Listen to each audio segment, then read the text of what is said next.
Astăzi am să vă vorbesc despre cum putem să ne curățăm ficatul, dar mai ales cum să menținem un ficat sănătos, curat și funcțional la parametri optimi. Vă salut, sunt Cipri Kaiser și vă spun bun venit pe canalul meu de YouTube, loc în care veți putea afla o mulțime de lucruri care vă pot schimba viața în bine. Așadar, abonați-vă pentru a primi postări noi. Cu siguranță ați auzit adesea de diferite diete și cure pentru detoxificarea ficatului și care ajută la regenerarea celulelor hepatice. Sunt de asemenea suplimente care protejează ficatul, adică hepatoprotectoare. Însă trebuie să ținem cont și de faptul că alimentația este extrem de importantă și nu putem schimba o alimentație sănătoasă prin niciun medicament. Nu se poate înlocui. Consumând zilnic mâncări nesănătoase, vom crește riscul să ne îmbolnăvim, vom deveni tot mai intoxicați și atâta timp cât nu ne schimbăm dieta, degeaba căutăm superfoods, super shakes, care să extragă oarecum în mod magic toxinele pe care le introducem în mod constant în organism. Cum spuneam și în alt video precedent, oamenii când sunt bolnavi caută produse magice pe care să le introducă în dietă, când de fapt 99% din cazuri, pentru a rezolva problema, trebuie să scoată afară lucruri din dieta zilnică și să nu mai introducem alte lucruri noi în speranța că vom anula lucrurile rele pe care deja le-am consumat. Doctorul Max Gerson afirma că există o linie fină de demarcație între un ficat sănătos și un ficat problematic. Și spunea el că atunci când ficatul suferă din cauza unor afecțiuni și funcționarea lui este redusă la doar 80% din capacitate, în urma testelor medicale ni se va comunica că ficatul este ok. Dacă scade buna lui funcționare la 70% sau chiar la 60%, rezultatele vor ieși tot relativ ok, nealarmante. Însă, dacă scade de la 60% la 50% funcția hepatică, vom fi puși în partea cealaltă a liniei de demarcație și anume, ni se va spune că avem o boală cronică de ficat care este ireversibilă. Ficatul este situat în partea dreaptă a cavității abdominale, având o greutate de aproximativ 1,5 kg până la 2 kg. Are doi lobi, lobul drept fiind de aproximativ 6 ori mai mare și acesta la rândul lui are alți doi lobi mai mici. Ficatul are rol de reglare al majorității substanțelor din sânge și de asemenea el excretă bila care ajută la eliminarea produselor ce au fost metabolizați de ficat, acesta având peste 500 de funcții care sunt vitale întregului organism. Sângele care pleacă de la stomac și intestine trece prin ficat, care se ocupă de procesare și metabolizarea nutrienților. Haideți să vă spun doar câteva dintre funcțiile importante ale ficatului. Ficatul este responsabil de producerea proteinelor necesare pentru plasma sângelui și al altor proteine și de asemenea pentru producerea de colesterol. Ficatul produce bila prin care se elimină rezidurile de metabolism și de asemenea are un rol important în digestie și facilitează descompunerea grăsimilor. Lichidul biliar, fiind foarte alcalin, neutralizează în intestinul subțire aciditatea mâncării digerate în sucul gastric de la stomac, care este acid și astfel acesta devine neutralizat de lichidul biliar și nu va exista risc de a produce ulcerații intestinale. Ficatul reglează balanța cortizolului și a estrogenului. Ficatul convertește excesul de glucoză și glicogen, acesta fiind înmagazinat ca și rezervă de energie. Ficatul procesează hemoglobina, curăță sângele de substanțele toxice și reglează coagularea lui. Tot el transformă acizii lactici în glucoză, acești acizi fiind un rezid produs de mușchi la activități intense și transformă amoniacul în uree, care se elimină din organism prin urină.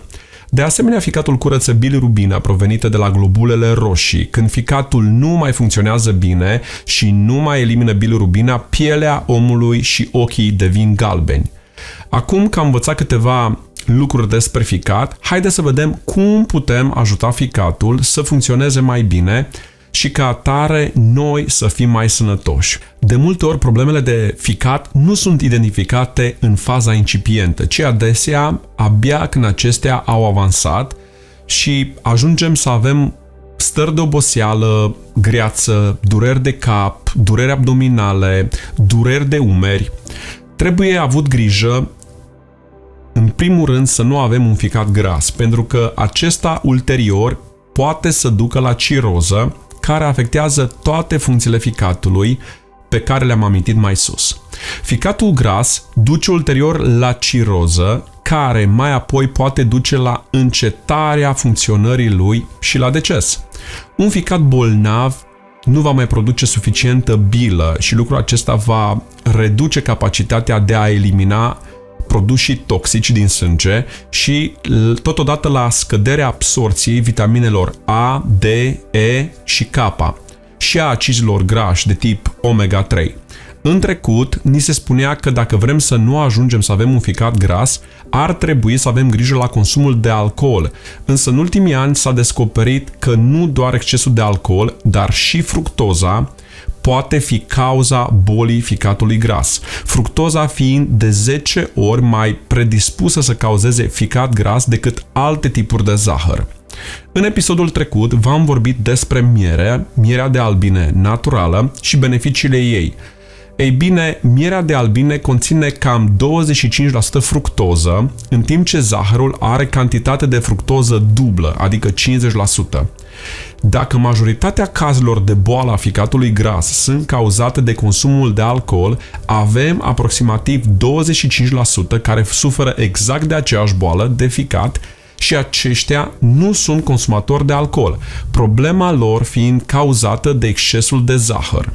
Boala ficatului gras nu afectează doar oamenii grași, ci și pe cei slabi. Chiar există o incidență destul de mare a bolilor de ficat gras la oamenii slabi, pentru că adesea persoanele care tind să rămână slabe, chiar dacă mănâncă mult, au tendința să mănânce mult și nesănătos, pentru că se văd că arată bine, nu se îngrașă și se consideră super sănătoși. Și acest exces de alimentație nesănătoasă poate să ducă ulterior la boala ficatului gras.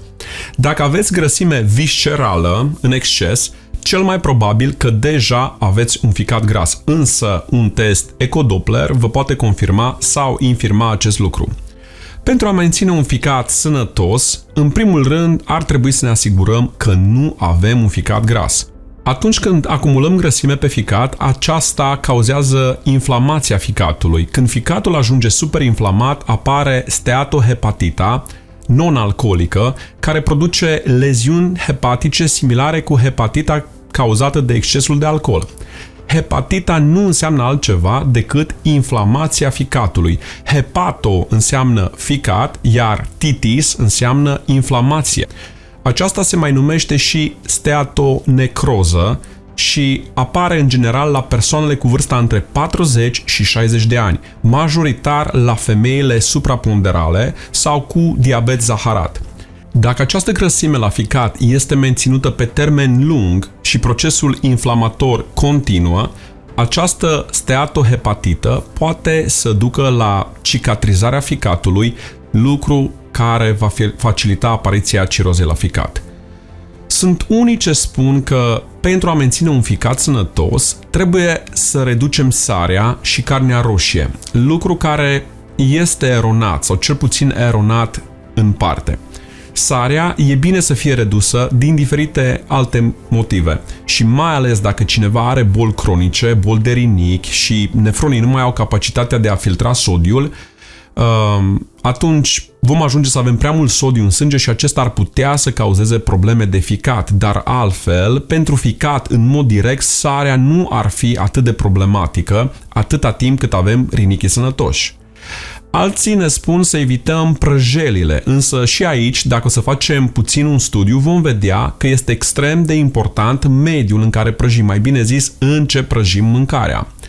Majoritatea oamenilor în prezent folosesc ulei vegetal, care este într-adevăr foarte problematic. Însă, dacă s-ar folosi mai mult untură de origine animală sau alte grăsimi saturate, cum e uleiul de cocos sau untul, acestea ar afecta mult mai puțin ficatul. În trecut se credea că grăsimea de pe corp se trage de la consumul de grăsimi saturate, lucru care a fost dovedit eronat de mulți cercetători în domeniul nutriției, atât din America, dar nu numai. S-a constatat că ceea ce cauzează depuneri de grăsime ridicate pe corp este tocmai excesul de insulină și carbohidrați, cum ar fi cartofi, zahăr, pâine, orez și fructe dulci cu conținut mare de fructoză, cum ar fi merele dulci, perele, bananele, portocalele și bombe de fructoză, cum sunt strugurii. De ce ajung oamenii să aibă exces de insulină secretată? Din cauza faptului că nu se păstrează pauze suficient de lungi între mese, timp în care să nu se mai mănânce nici un fel de gustări, timp de 5 până la 8 ore între mese. Tot acest snacking între mese, suprastimularea cu mici gustări, care sunt prea dese, va cauza rezistență la insulină și diabet ulterior, și asta chiar mâncând lucruri aparent sănătoase, dar prea des. Cum, spre exemplu, ar fi să mâncăm din oră în oră câte un măr, apoi o portocală, apoi o banană, apoi un strugure, apoi o pară sau mai știu eu ce fruct dulce, plin de carbohidrați, iar apoi după vreo 4-5 ore, tot flămânzi ne trezim și să ne punem să mâncăm cartofi piure sau cartofi prăjiți, pâine, orez și alte alimente care conțin mulți carbohidrați.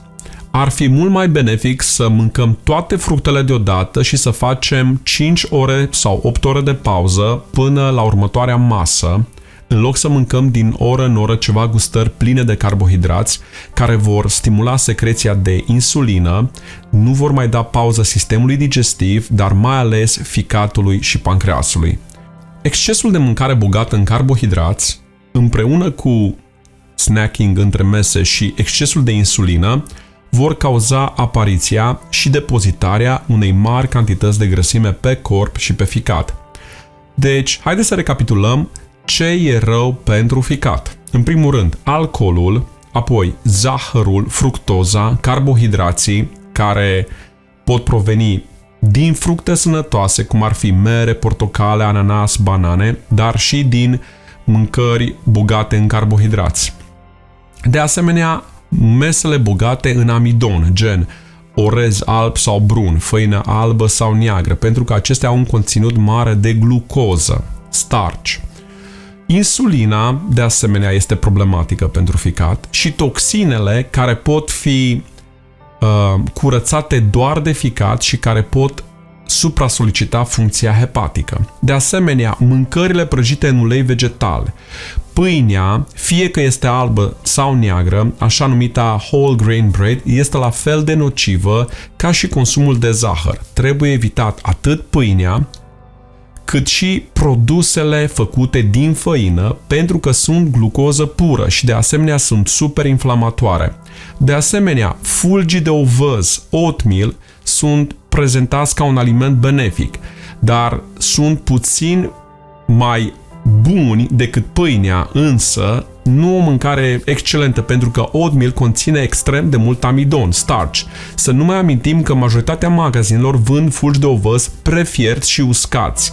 Dacă tot avem oatmeal, ar trebui să fie steel cut sau roll, adică trecuți doar pe la roți de presare, valțuri. În anul 2007 am trecut de la fulgi de ovăz la fulgi de secară, practic de la oatmeal la roll rye or steel cut rye, pentru că aceștia nu mai conțin amidon sau starch. Cafeaua ar trebui evitată în cazul problemelor de ficat, dincolo de toate campaniile de promovare făcute de companiile producătoare care în mod forțat încearcă să atribuie proprietăți super benefice sănătății în urma consumului de cafea, iar pentru a avea o imagine mai clară, vă rog să vă imaginați că luăm un pumn de boabe de grâu sau de fasole pe care le prăjim până când devin aproape carbonizate, după care le măcinăm și facem cu ele un ceai și avem pretenția ca acel ceai să nu ne afecteze ficatul și sănătatea în general. Practic asta facem cu cafeaua. Cafeaua este un diuretic care practic ne deshidratează, lucru de pe urma căruia suferă ficatul și mai sunt și alte câteva probleme pe care nu am timp să le menționez acum. Dr. Hulda Clark, pentru care am un deosebit respect datorită cercetărilor ei și descoperirilor pe care le-a făcut în domeniul paraziților, a creat o metodă în care se mixa ulei de măsline cu suc de lămâie sau grapefruit și cu sare Epsom, însă această metodă a ei de a curăța ficatul și de a elimina pietre de la fiere și de la ficat s-a dovedit a fi ineficientă, iar lucrurile care erau eliminate nu erau pietre de la ficat sau fiere, ci erau efectiv bile de săpun, care se creează prin mixarea uleiului de măsline cu sarea Epsom și rezultatul combinației rezultă în ceva similar cu săpunul de casă pe care îl făceau bunicii noștri, care se folosea pentru a fi produs grăsime mixată cu sare de sodă caustică. Acum haideți să trecem la partea de curățare a ficatului. Mulți au tentative de a-și curăța ficatul și trec la introducerea sucurilor proaspăt stoarse și la eliminarea produselor animale. Însă, dacă consumăm sucuri cu conținut mare de fructoză, gen suc de portocale, suc de măr, acestea vor fi benefice pe de o parte pentru organism, dar nu vor ajuta la reducerea ficatului gras.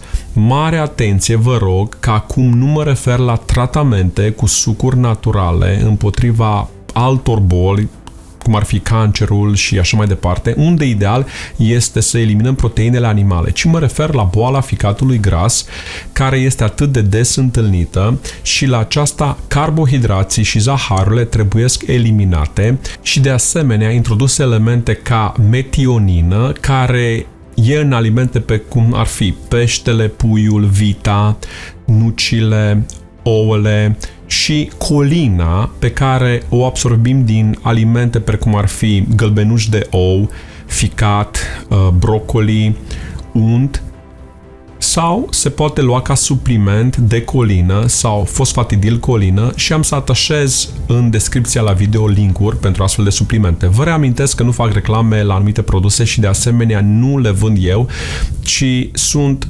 produse pe care eu le-am folosit în trecut sau le folosesc în prezent. Deci, pentru a reduce ficatul gras, ar trebui, împreună cu sucurile predominant verzi, să consumăm și aceste alimente care conțin colină sau metionină sau măcar să ne suplimentăm cu acestea dacă suntem vegetariani. Spre exemplu, la colină, ideal este să consumăm 300 până la 500 de miligrame pe zi ca și supliment.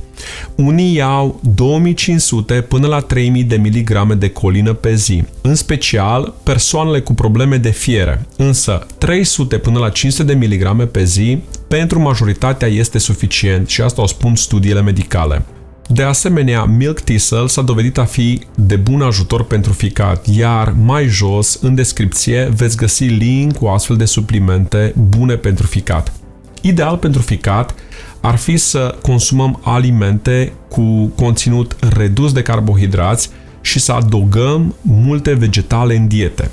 Dietele ketosănătoase, de care am amintit într-un video anterior, sunt ideale pentru a reduce grăsimea de pe ficat. Dacă nu ați văzut video, vă recomand să mergeți și să urmăriți video despre dietele keto. Dacă ținem aceste diete în combinație cu consumul crescut de vegetale crucifere, cum ar fi varză, varză de Bruxelles, brocoli, ce conțin mulți fitonutrienți, vom avea rezultate uimitoare în detoxifierea ficatului. Uleiul de pește este un puternic antiinflamator care ajută la refacerea ficatului și de asemenea uleiul de flaxseed oil din semințe de in.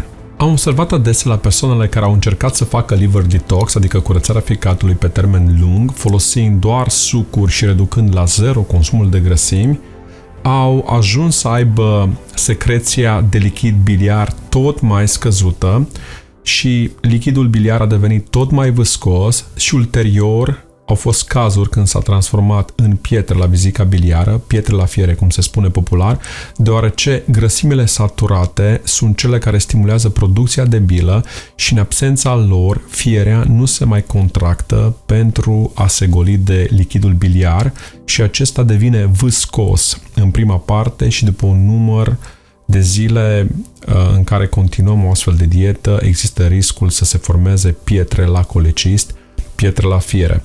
Deci este important să avem și ceva grăsime sănătoasă în dietă când facem detox la ficat și un nivel moderat de proteine, pentru că excesul de proteine, mai ales de proveniență animală, pot să ducă la anumite boli și există anumite studii și pot să ducă chiar la cancer. Lucru prezentat în studiile meta făcute de Administrația Guvernamentală de Alimentație și Medicamente din Statele Unite, publicată de PhD Campbell în cartea cu titlul Studiul China.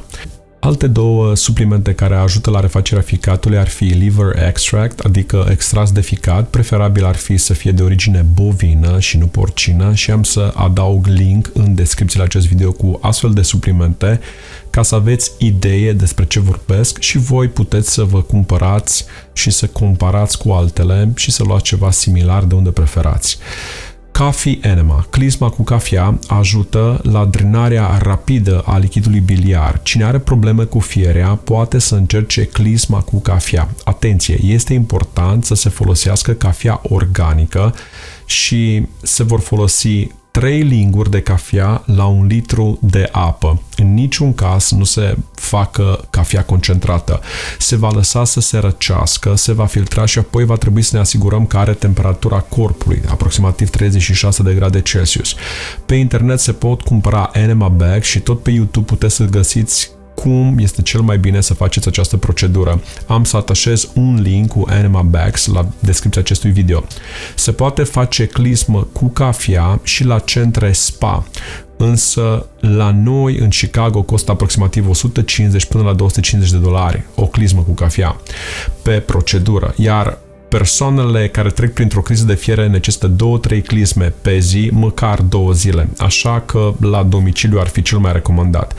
De asemenea, este recomandat în toate dietele în care nu s-a mâncat nimic cu grăsimi, în dietele vegan, în curele cu sucuri vegan, să se facă în mod regulat clismă cu cafea. De asemenea, postul cu apă sau postul intermitent sunt super eficiente în boala ficatului gras, pentru că în post ficatul convertește excesul de glicogen în glucoză și acesta este transportat la celulele din întreg organismul și consumat de către ele.